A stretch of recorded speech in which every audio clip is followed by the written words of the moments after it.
G'day, it's great that we can be together again today. And I'm going to read us a passage from James 1, verse 16 to 27. Do not be deceived, my beloved brothers. Every good gift and every perfect gift is from above, coming down from the Father of lights, with whom there is no variation or shadow due to change.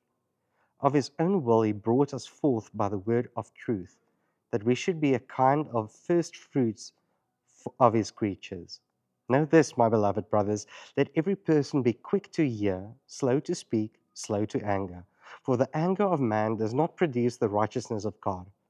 Therefore, put away all filthiness and rampant wickedness, and receive with meekness the implanted word, which is able to save our souls. But be doers of the word, and not hearers only, deceiving ourselves. For anyone is a hearer of the word and not a doer, he is like a man who looks intently at his natural face in a mirror. For he looks at himself and goes away, and at once forgets what he was like. But the one who looks into the perfect law, the law of liberty, and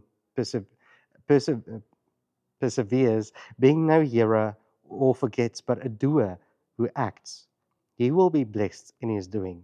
If anyone thinks he is religious and does not bridle his tongue, but deceives his heart, this person's religion is worthless.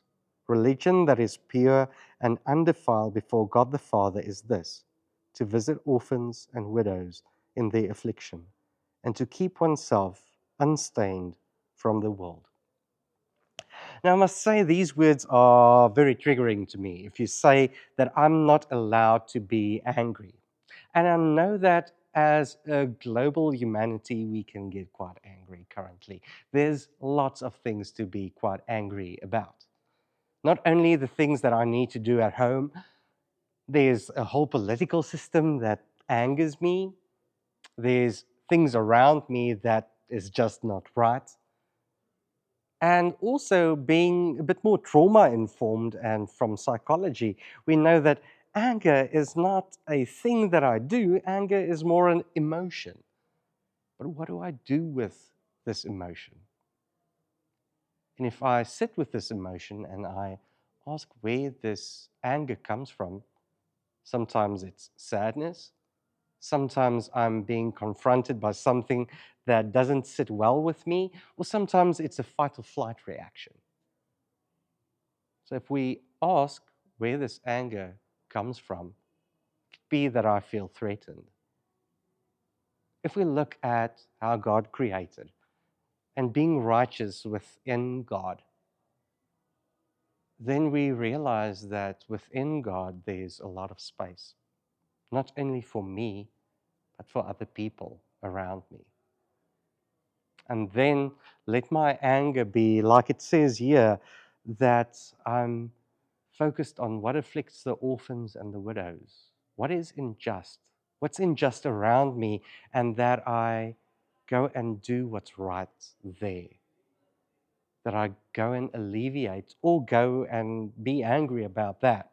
In South Africa, we have these What Would Jesus Do bands. I don't know if you have them as well. Now, that can extend from anything with turning water into wine to flipping tables. But it could also be sitting and be quiet. It could also be mindful prayer. So being angry is not necessarily the bad thing or a sin.